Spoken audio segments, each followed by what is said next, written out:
हज़रत इमाम हुसैन रज़ियल्लाहु अन्हु जब शहीद हो गए तो यजीदी लश्कर ने खैमा अहले बैत का सारा सामान लूट लिया और खेमा को जला डाला और अपने मरे हुए फौजियों को दफन किया और तमाम शुहदाए कराम का सर काट कर उनकी मुक़द्दस लाशों पर घोड़े दौड़ाए, जिससे उनकी हड्डियाँ चूर चूर हो गईं और उनकी लाशों को बेगोरो कफन छोड़ दिया और तमाम शुहदाए कराम के सरों को नेज़ों पर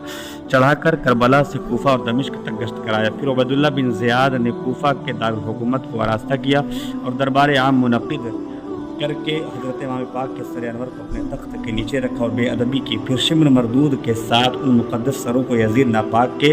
पास दमिश्क भेज दिया। यजीद नापाक ने सर मुबारक और अहले बैत अतहार को हज़रत इमाम ज़ैनुल आबिदीन रज़ियल्लाहु अन्हु के साथ मदीना मुनव्वरा रवाना किया और हज़रत इमाम हुसैन रज़ियल्लाहु अन्हु का सर अनवर हज़रत सैयदा फ़ातिमतुज़ ज़हरा रज़ियल्लाहु तआला अन्हा के पहलू में या हज़रत इमाम हसन रज़ियल्लाहु अन्हु के पहलू में दफन हुआ। यजीद नापाक की हलाकत। हज़रत इमाम हुसैन रज़ियल्लाहु अन्हु की शहादत के बाद यजीद नापाक बिल्कुल ही बेलगाम हो गया और उसके जुल्म व शर से ज़मीन काँप उठी। ज़िना, सूद और शराब और कबाब का हर तरफ बाजार गर्म हो गया। नमाज और रोज़ा और हज और ज़कात की पाबंदियाँ ख़त्म हो गईं और शायर इस्लाम की अलल ऐलान बेहुरमती होने लगी। यजीद नापाक की बुराई और सरकशी इस हद तक बढ़ी कि 63 हिजरी में यजीद फ़िरौन ने मुस्लिम बिन उक़बा ख़बीस को दोबारा 12 या 20 हज़ार मुस्लिम बिन उक़बा को 12 या 20 हज़ार का लश्कर देकर मदीना मुनव्वरा पर हमला करने का हुक्म दिया और इस यजीदी लश्कर ने रसूलुल्लाह सल्लल्लाहु अलैहि वसल्लम के दयार और मदीना मुनव्वरा के कूचा बाज़ार में बेअदबी और बदतमीज़ी का तूफ़ान बर्पा कर दिया और यजीदी लश्कर ने मदीना मुनव्वरा में 700 सहाबा को इंतहाई बेदर्दी के साथ शहीद किया और दूसरे 10,000 मुसलमानों को कत्ल किया और यजीदी फ़ौज ने मस्जिद नबवी शरीफ के सुतूनों में घोड़े बांधे और मदीना मुनव्वरा की पाक औरतों के साथ बदतमीज़ियाँ की कि उनके तसव्वुर से भी जिस्म का रोंगटा खड़ा हो जाता है और बदन काँपने लगता है। फिर यजीदी लश्कर ने मक्का मुकर्रमा पर हमला किया,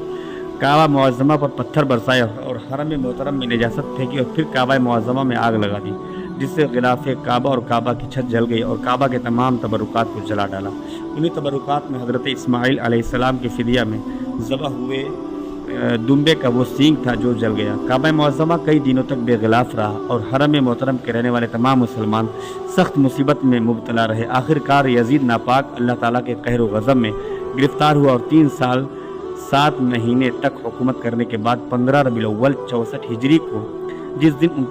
उसके हुक्म से काबा मुअज़्ज़मा में आग लगाई गई, 39 साल की उम्र में मुल्क शाम के शहर हिम्स में किस्म किस्म के मर्ज़ में मुब्तला होकर मर गया और हलाक हो गया। यजीदी फ़ौज को जब अपने गुमराह और नापाक अमीर यजीद अली की मौत और हलाकत का पता चला तो यजीदी लश्कर ज़लील व ख़्वार होकर मक्का मुकर्रमा से फ़रार होने लगा तो हज़रत अब्दुल्लाह बिन ज़ुबैर रज़ियल्लाहु तआला अन्हु और हरम